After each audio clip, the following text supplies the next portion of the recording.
Good evening class. हमने matrix multiplication start कर दिया था, ऑलमोस्ट कंप्लीट भी कर लिया है। कुछ बच्चों ने होमवर्क सबमिट कर दिया ऑलमोस्ट, हालांकि एक दिन से ज़्यादा हो चुका है, कल वीडियो पोस्ट नहीं किया था मैंने।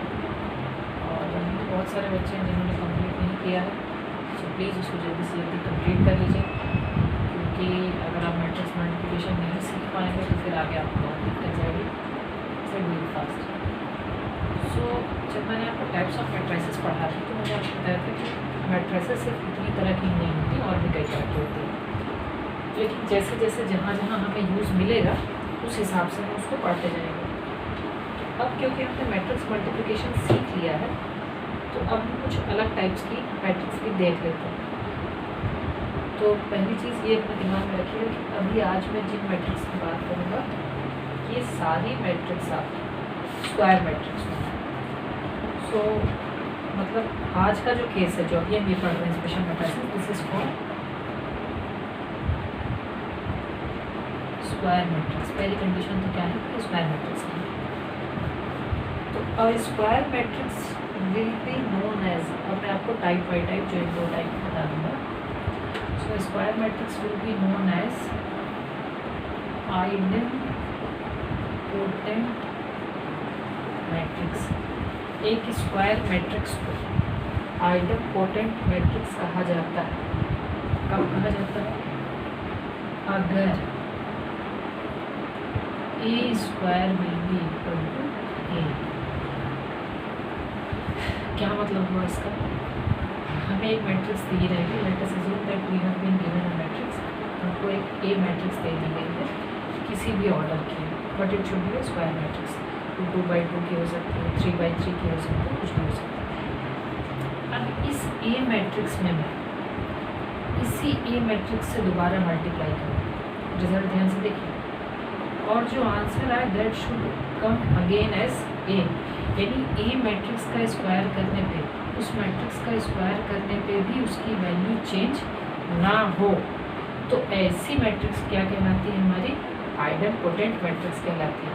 कॉम्पिटिटिव एग्जाम में आपको इन जनरल एक मैट्रिक्स दे दी जाएगी, और अभी इसमें कई टाइप में पढ़ेंगे। तो अगर आपसे पूछा जाए कि ये मैट्रिक्स आइडेंटिटी है, इनवॉलेटरी है, सिंगुलर है, तो अगर आप ये नहीं पता कि आइडेंटिटी मैट्रिक्स क्या होती है तो आप फाइंड आउट नहीं कर पाएंगे। यानी कभी भी अगर किसी मैट्रिक्स का उससे मल्टीप्लाई करने पे, उसका स्क्वायर करने पे रिजल्ट चेंज ना हो, even of squaring a matrix the result remains unchanged, then that matrix is known as idempotent matrix।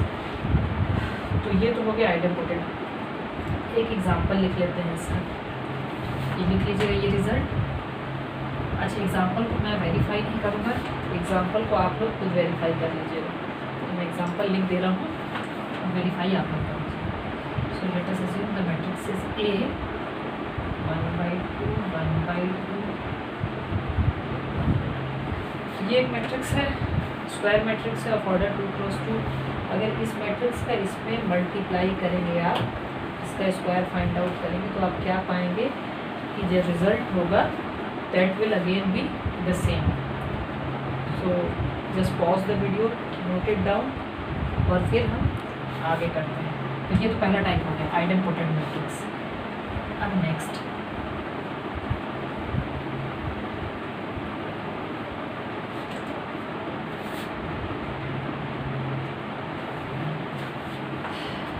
is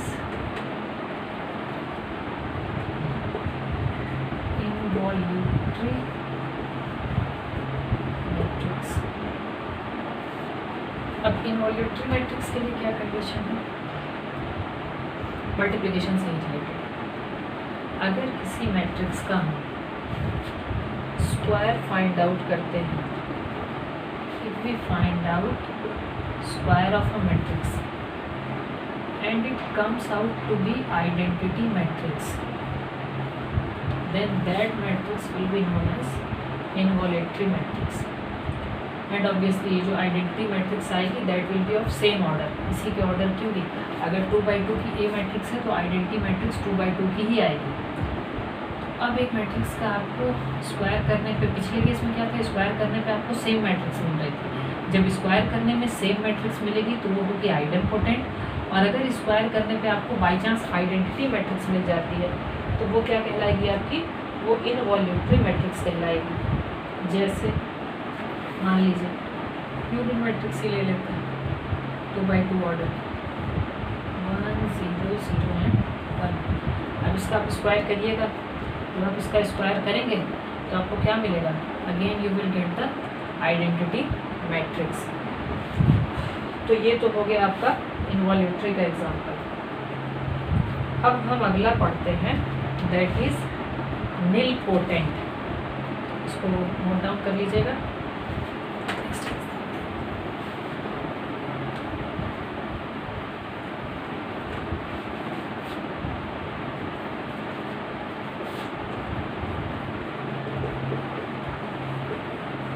nilpotent matrix.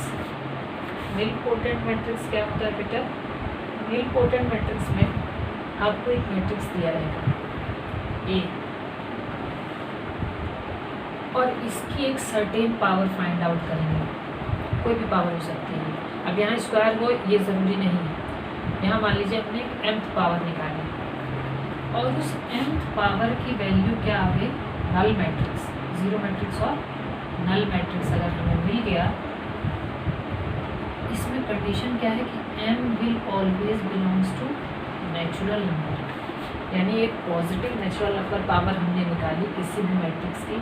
It can be a to the power 2, a to the power 3, a to the power 4, कोई भी power हम निकालते हैं and we get a null matrix और zero matrix. तो in that case this matrix will be known as nilpotent matrix. But इसमें एक चीज़ और इम्पॉर्टेंट है, निलपोटेंट ऑफ इंडेक्स m, ये याद रखेंगे।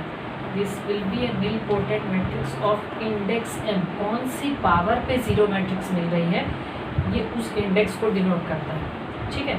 तो अगर मान लीजिए आपने फाइंड आउट किया a to the power 4 आ गया आपका 0 बाई चांस, तो आप क्या लिखेंगे कि this A matrix is a nilpotent matrix of index, कौन सी पावर 0 हुई है, ऑफ इंडेक्स 4। तो एक एग्जांपल मैं आपको इसका भी दे दे रहा हूँ, आप फाइंड आउट कर लीजिएगा।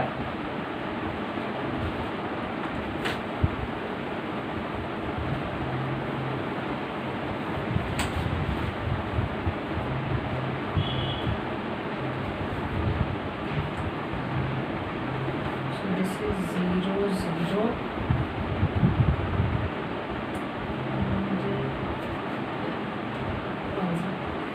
फाइंड आउट करिएगा किस इंडेक्स के लिए चेक करना है। Let us assume this matrix is A and you have to check this matrix for index 2।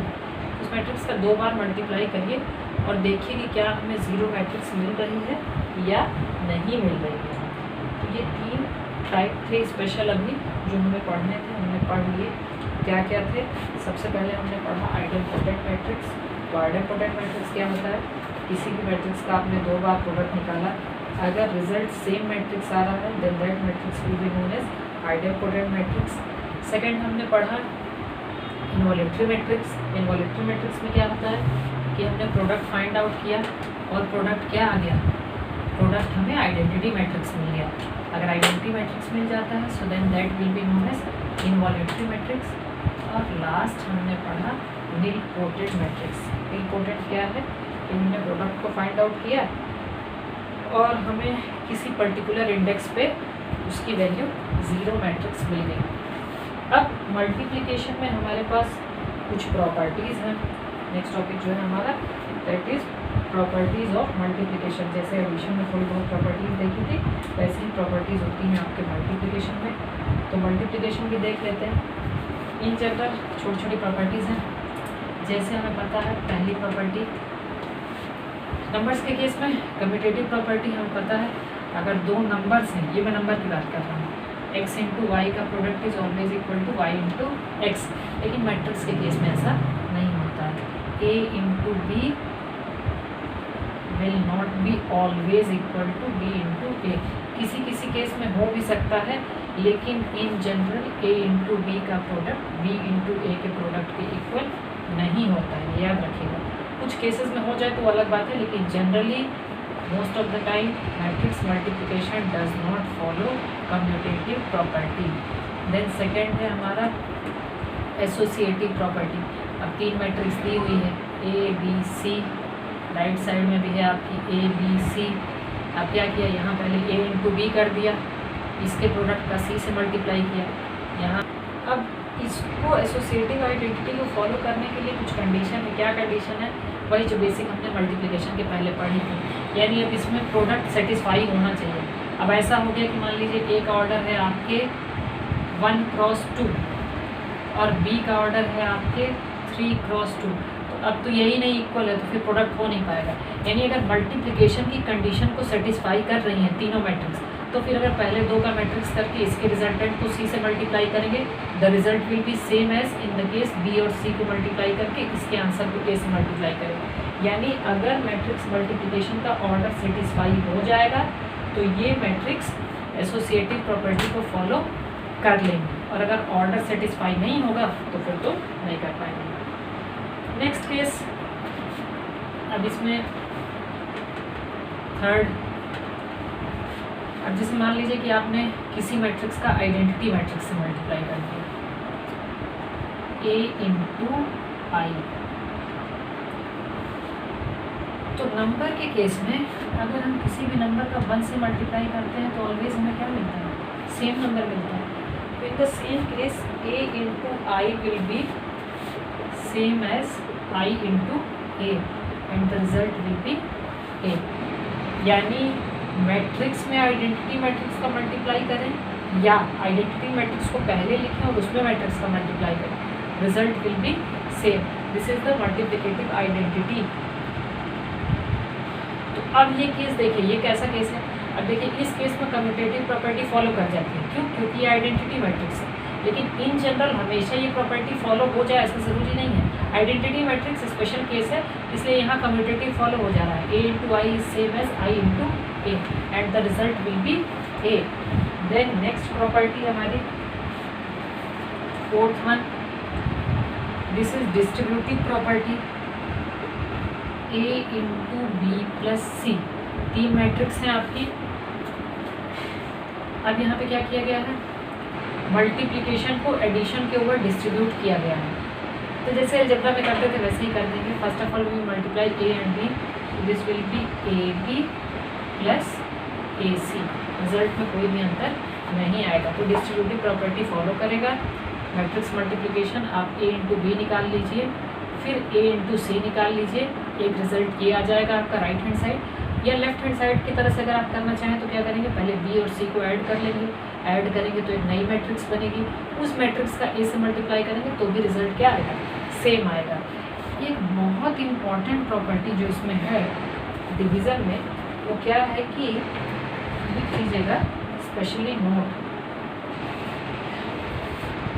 Division does not follow cancellation property. इसको लिख लीजिएगा। यानी अगर ए इंटू बी दिया हुआ, एक तरफ ए इंटू बी दिया और दूसरी तरफ आपको दे दिया गया ए इंटू सी, तो जैसे अलजेब्रा में हम कैंसिल कर देते थे वैसे यहाँ कैंसिल नहीं करेंगे। इसको हम इस तरह नहीं कर सकते कि ए को ए से कैंसिल कर दिया जाए, ये यहाँ नहीं हो सकता है। सो इसको हम लिखेंगे cancellation rule is not applicable. ये जो यहाँ से ऐसे कैंसिल कर देते थे ना, this rule is not applicable here. तो इसको नोट डाउन कर लीजिएगा, इसको मैं आगे समझा भी देता हूँ आपको।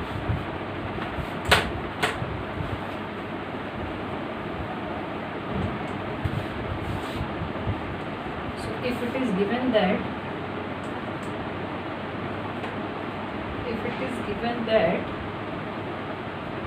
A into B is equal to A into C, इन दो मैट्रिक्स का प्रोडक्ट इक्वल दिया हुआ है, तो आप यहाँ से ये कंक्लूड नहीं कर सकते कि B इज इक्वल टू सी।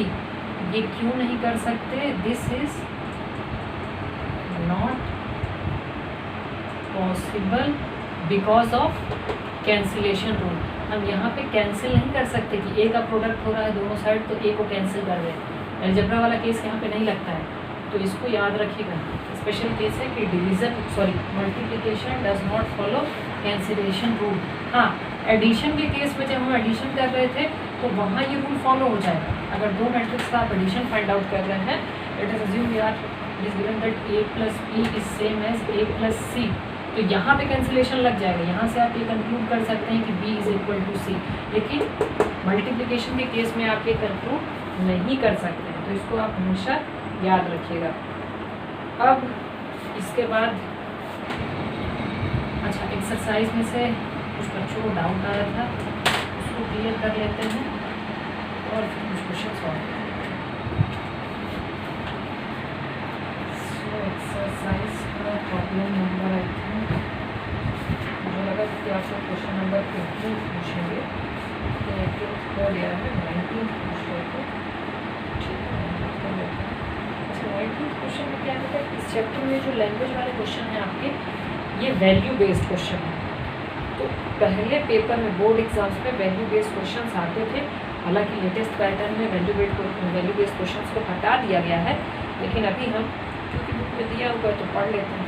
तो क्वेश्चन में क्या दिया है कि a trust fund has 30,000 rupees which that must be invested in 2 different types of bond. So there is 30,000 rupees which will be invested in 2 different bonds. दो अलग तरह की स्कीम्स हैं मार्केट में, उसमें हमें इसको इन्वेस्ट करना है। ठीक है, the first bond page 5% interest per year and second bond page 7% interest per year. तो मान लेते हैं दो तरह की स्कीम, इसे मान लेते हैं कि ये किसी एक्सिस बैंक की स्कीम है और ये आपकी ICICI की स्कीम। अब एक्सिस बैंक आपको 5% इंटरेस्ट दे रहा है, तो ICICI कितना दे रहा है, this is giving you 7% interest. Example बस मैंने लिया है, आप इस तरह सिर्फ समझ लीजिए, बाकी प्रॉब्लम में समझ आएगा। सो नाउ बेसिक अलजेब्रा अगर हम लगाएं, let us assume that we have invested x rupees in this particular scheme, first scheme. So if we are investing x rupees out of 30,000 in this one, तो यहाँ पे investment कितना आ जाएगा, this will be 30,000 minus x। तो यहाँ पे x rupees कर दिया, तो जो बचा वो सेकंड वाले स्कीम में चला जाएगा, this will be 30,000 minus x।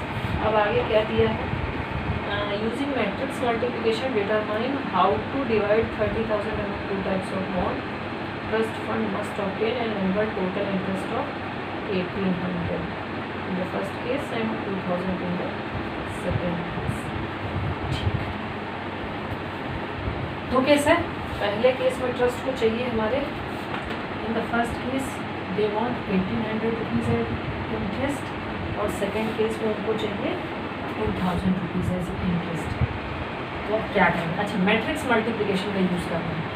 Matrix multiplication का यूज़ ना करना होता तो हम क्या करते, नॉर्मल जो अलजेब्रा हम लोगों ने सीखा है अभी तक, तो हम क्या करते हैं कि x रुपीज़ पे 5% का इंटरेस्ट मिल रहा है और इस इतने पे आपको 7% का इंटरेस्ट मिल रहा है, तो दोनों को डायरेक्ट मल्टीप्लाई कर देते हैं। सो x into 5% will be 5/100 plus second scheme से कितना आएगा 30,000 माइनस x इंटू 7/100, और फिर इसी रिजल्ट को इक्वेट कर देंगे एक बार 1,800 से और एक बार कर देंगे 2,000 से। पहले पे 5% इंटरेस्ट मिला तो x इंटू 5/100 और दूसरे वाले पे 30,000 minus x into 7/100। So this is, और दोनों का सम कितना आना चाहिए 1,800 आना चाहिए, लेकिन हमें मैट्रिक्स मल्टीप्लिकेशन का यूज़ करना है।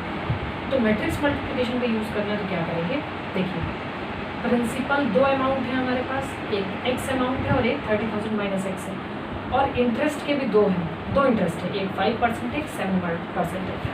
तो मैट्रिक्स मल्टीप्लिकेशन के लिए हम क्या करेंगे, हम मैट्रिक्स बनाएंगे दो, और उनका प्रोडक्ट यहाँ जो नीचे इक्वेशन लिखी थी उसी में उसी तरीके से बना देंगे। सो ये लिख लीजिएगा कि let x amount to be invested in the first scheme, so 30,000 minus x will be invested in second scheme. अब क्या करेंगे, दो प्रिंसिपल हैं और दो इंटरेस्ट, और दोनों का प्रोडक्ट आना चाहिए। प्रोडक्ट भी यहाँ लिख लेते हैं, थोड़ा सा आसानी होता है। X into 5/100 plus 30,000 minus x into 7/100 and that is equal to in the first case 1800। तो चलिए एक मैट्रिक्स बनाते हैं। दिस इज एक्स, पहले प्रिंसिपल मैट्रिक्स बना रहे हैं, प्रिंसिपल की।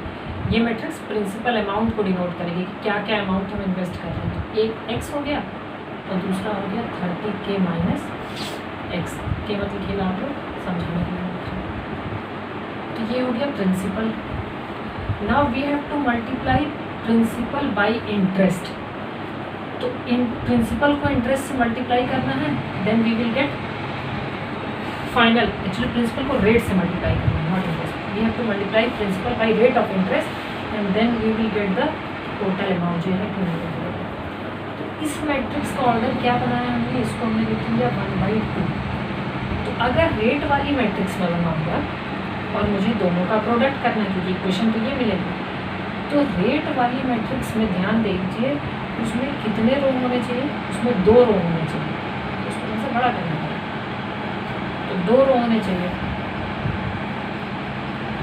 तो और रिजल्टेंट सिंगल आ रहा है तो कॉलम कितने बनेंगे, 1, सिंगल कॉलम नहीं बनेगा।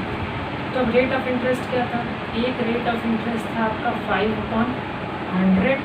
अच्छा, क्यों 5/100 पहले लिखा और 7/100 क्यों नहीं लिखा, क्योंकि हमने माना है कि पहला जो प्रिंसिपल है, अभी देखिए जब इसमें मल्टीप्लाई करेंगे तो करस्पॉन्डिंग एक्स के करस्पॉन्डिंग रेट जो हमें दिया हुआ है कि पहले प्रिंसिपल पे 5% इंटरेस्ट मिल रहा है, तो एक्स के करस्पॉन्डिंग कौन सा रेट मेंशन करेंगे, 5/100, और सेकेंड वाले के करस्पॉन्डिंग लिख देंगे 7/100।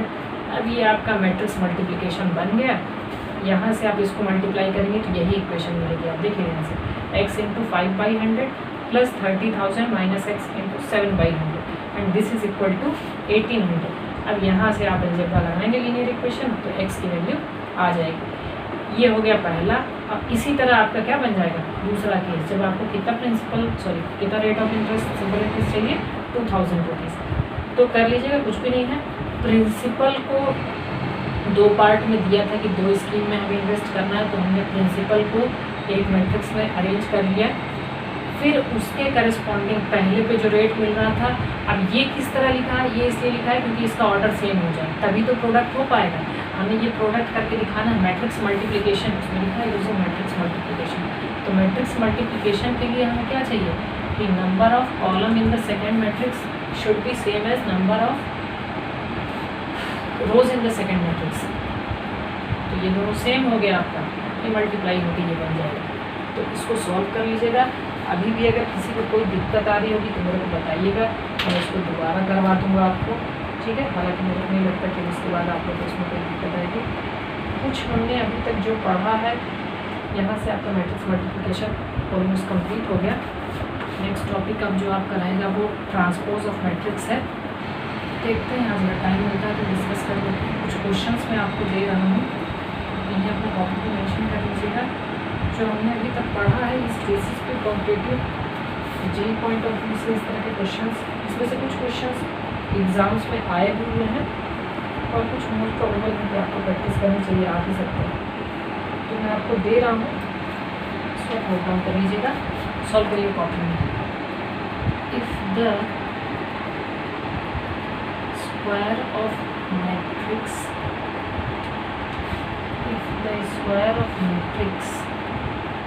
A, B and minus A. If the square of this matrix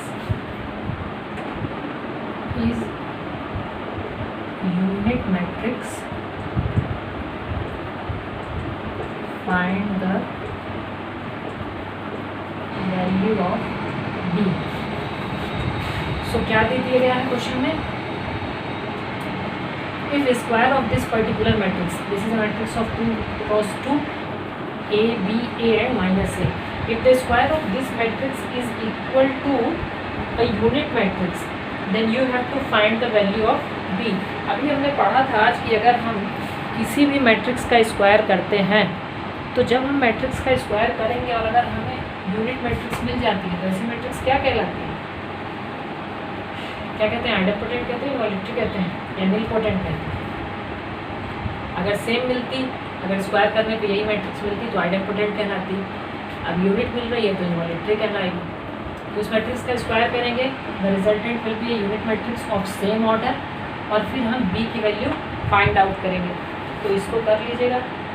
एक आध क्वेश्चन, एक और एक अच्छा क्वेश्चन है वो भी मैं आपको दे दे रहा हूँ। Just pause the video, note it down. Next question,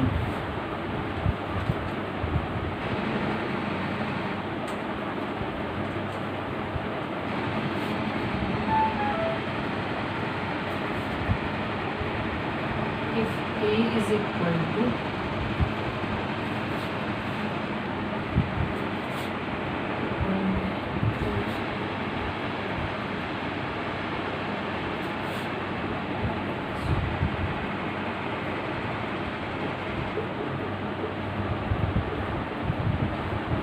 is a square matrix,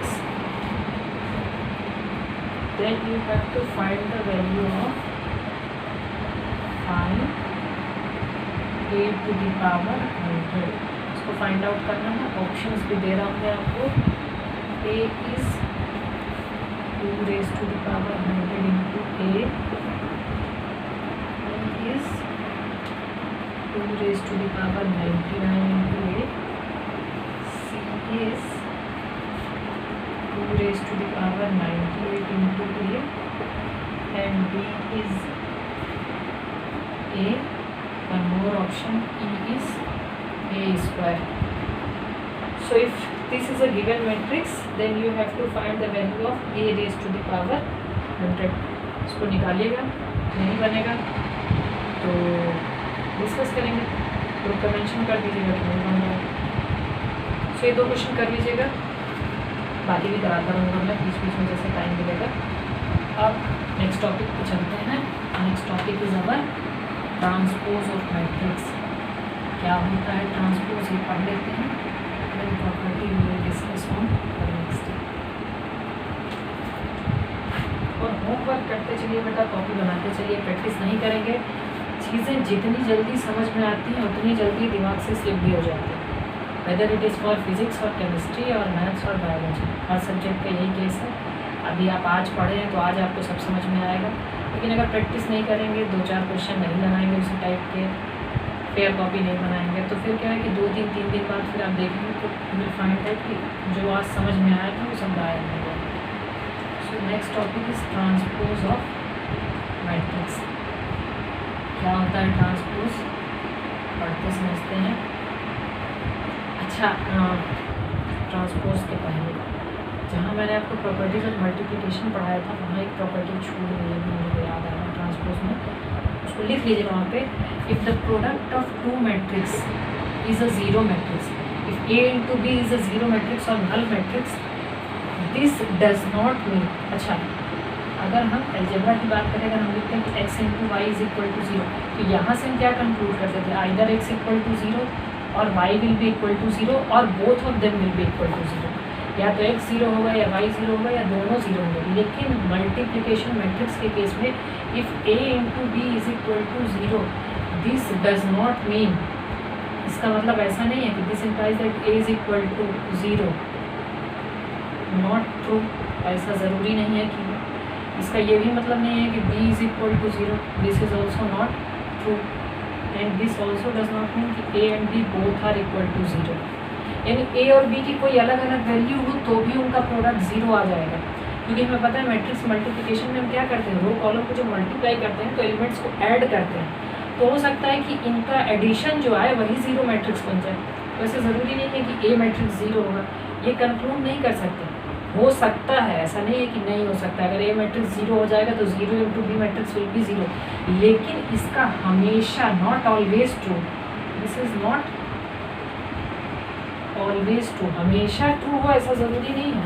ए और बी की कोई एक डेफिनेट वैल्यू भी हो सकती है और उनका प्रोडक्ट करने के बाद 0 मैट्रिक्स बन जाए। तो अगर कहीं दिया हो कि a into B is 0 matrix, तो यहाँ से खटाक से ये मत लिख दीजिएगा कि a is equal to 0 matrix, a is null matrix, b is null matrix और बोथ आर नल मैट्रिक्स, ये नहीं कह सकते हैं। We can not conclude that a b और both of them will be a 0 matrix. तो छूट गया था, इसको मेंशन कर लीजिएगा वहाँ पे। नेक्स्ट टॉपिक हमारा ट्रांसपोज ऑफ मैट्रिक्स, इसको पढ़ लेते हैं।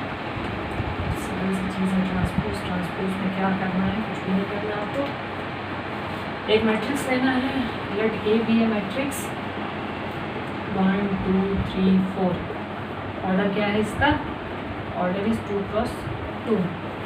और हमें अब फाइंड करना है ए ट्रांसपोज। इस तरह डिनोट करते हैं, कोई जगह टी भी लिखा है, तो ए ट्रांसपोज डिनोट करना है। क्या करना है देखिए, row will be converted into column. किसी भी मैट्रिक्स का ट्रांसपोज निकालने के लिए दो चीज़ कर सकते हैं। ये फर्स्ट केस है, या तो रो को कन्वर्ट कर दीजिए किसमें, कॉलम में, या सेकंड कॉलम को कन्वर्ट कर दीजिए किसमें, रो में। अब देखते हैं, इसमें दो रो थी, this is your row 1, this is your row 2। तो अगर रो को कॉलम में कन्वर्ट करते हैं, यानी पहली रो को पहला कॉलम बना दिया तो लिख दिया 1 2, और दूसरी रो को दूसरा कॉलम बना दिया तो लिख दिया 3 and 4। Now these two matrices are A का ट्रांसपोज। ए का ट्रांसपोज अगर आपको पूछा जाए तो दिस इज ए ट्रांसपोज। क्या किया गया, इसकी जो रो थी उसको हमने नए मैट्रिक्स का कॉलम बना दिया। और अब दूसरा केस अगर यहाँ से आप लिखना चाहें, ए इज इक्वल टू,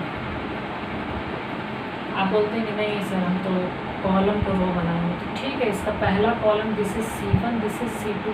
पहले कॉलम को पहली रो बना दीजिए, तो this is first column, so convert it into first row, और second column will be converted into second row. ध्यान से देखिए, दोनों सेम है। सो ट्रांसपोज कैसे निकालते हैं, किसी भी मैट्रिक्स का ट्रांसपोज निकालने के लिए क्या करते हैं, दोनों मत करिएगा कि रो को भी बदल दिया कॉलम को भी बदल दिया, फिर तो सब सेम हो जाएगा। या तो रो को कन्वर्ट कर दीजिए कॉलम में, रो को उठाया रो 1 रो 2, तो रो 1 को कन्वर्ट कर दिया कॉलम 1 में, रो 2 को कन्वर्ट कर दिया कॉलम 2 में। या फिर कॉलम को कन्वर्ट करना है तो कॉलम 1 को कन्वर्ट करिए रो 1 में, और कॉलम 2 को कन्वर्ट कर दिया रो 2 में। तो किसी भी मैट्रिक्स का ट्रांसपोज निकालने के लिए क्या करते हैं, बस उसके रोज को, गिवन मैट्रिक्स के